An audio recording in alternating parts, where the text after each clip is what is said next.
Hey guys, my name is Ryan. And my name is Miska. And welcome to Overwatch Central and welcome to Season 2. It's come out a little bit prematurely, so here is a quick rundown of everything that you need to know before going in-game, or in case that you missed a developer update from a couple of weeks ago. There's a lot of new little tidbits of information that have come with this new season, so here's a quick rundown of everything that you should know before you jump into it.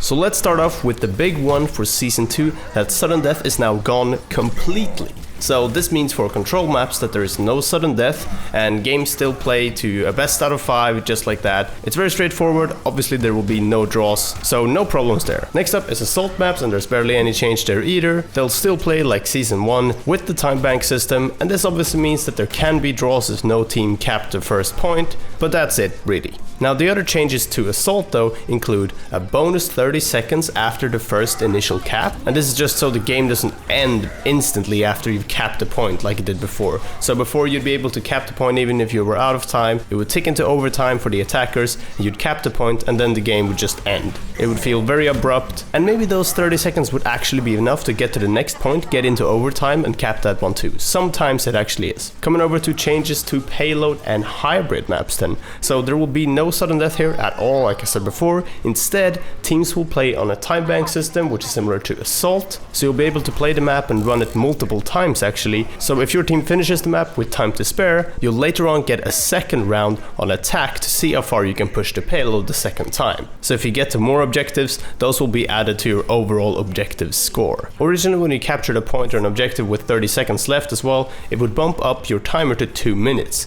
This has now been decreased to 1 minute, and this feels a lot more fair, as otherwise time would just be added for no reason and give that team a little bit of an edge. So there will be ties, but they will be very rare and only really seen when no team actually manages to complete the map or even capture the first objective of any map.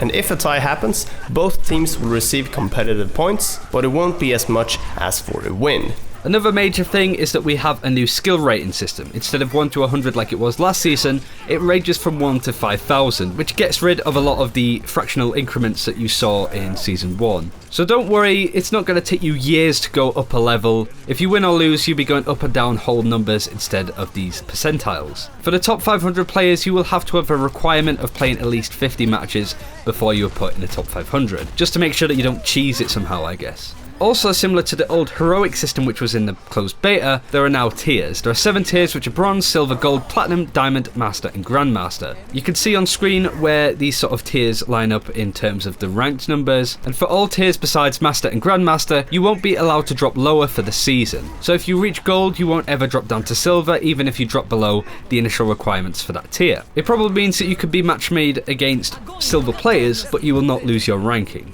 And season rewards will be based on what tier you reach. Speaking of which, the competitive points have also been changed, and the currency has been increased times 10. So if you had 50 CP before, that will be converted into 500 CP for Season 2. This of course also means that the golden weapons will increase to reflect this, so they go up in price, but because everything else is inflated with it, it's not any more expensive.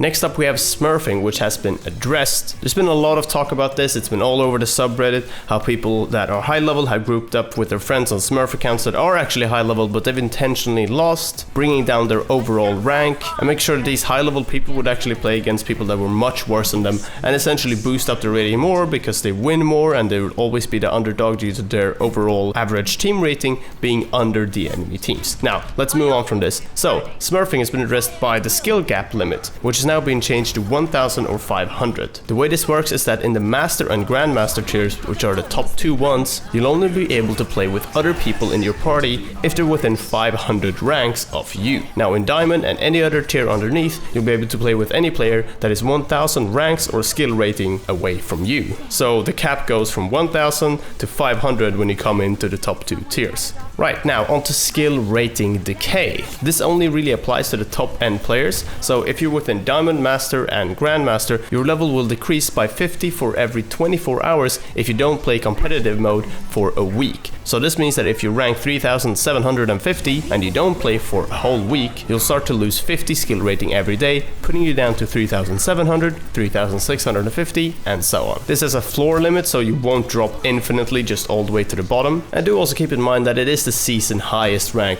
that does matter in the end. Anyway, the skill rating Decay system is meant to keep the top players constantly playing to keep their high rank instead of just stopping once they've reached it. I feel like overall all these changes are really good, and I'm really looking forward to getting into Season 2. And that's it for this video. Thank you very much for watching. Do let us know how you get on with Season 2. We're going to be doing some more 6-stack videos, hopefully with Stylosa, One Amongst Many and the like, so do look out for those, and subscribe if you haven't already. Thanks for watching, take care, we'll see you next time.